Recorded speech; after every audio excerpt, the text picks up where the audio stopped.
Македонската економија дише на шкргија, граѓаните на големо ги чувствуваат последиците од галопирачката криза. Само во вториот квартал од годинава инфлацијата се искачи на дури 12,3% на годишна основа, што значи дека денарот ја губи реалната вредност, стои во анализата на Financing. Овој раст на цените велат е предизвикан од глобалните притисоци врз цените на производите и енергијата, но тие се пренесоа и врз пошироката потрошувачка кошница, особено во делот на домување, транспортот и хотелските услуги.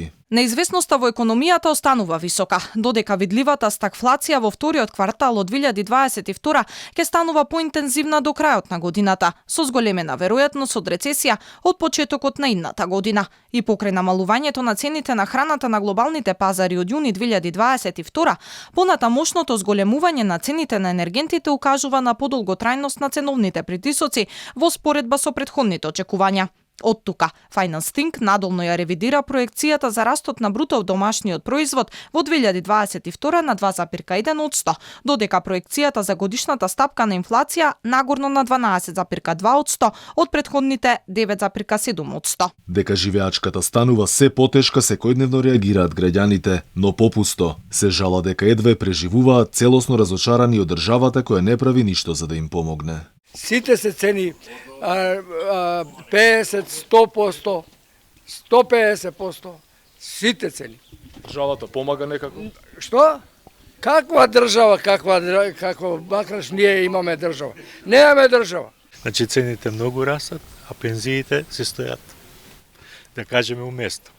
И платите исто? И платите сигурно, ама јас сум пензионер и зборувам за пензионерите. Многу тешко. Ништо не се стимнува надоле, само нагоре иде. Значи, по пазарите, све што е зеленчуково ще све е нагоре. Овие што се цени за сувоместнати производи и такви работи, све е нагоре.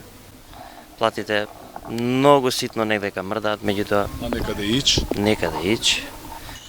Како и да е, тешко ќе биде, поготово сега сите викаат октомври, натаму не се знае што ќе се случува. Економистите велат дека владата треба уште веднаш да ги ограничи цените на основните производи, и тоа по примерот на другите земји. Во спротивно велат инфлацијата ќе надмине 20%, што ќе биде погубно за сите. Во моментов таа достигна 16,8%, па така Македонија е меѓу европските држави со највисока инфлација и за жал најниски примања. Дека парата ја губи реалната вредност потврди и од Сојузот на синдикатите на Македонија. Според пресметките на синдикатот, само за август годинава, за едно просечно семејство да го закрпи месецот му биле потребни 48.232 денари, односно 780 евра, пари што за жал ретко кој ги зема.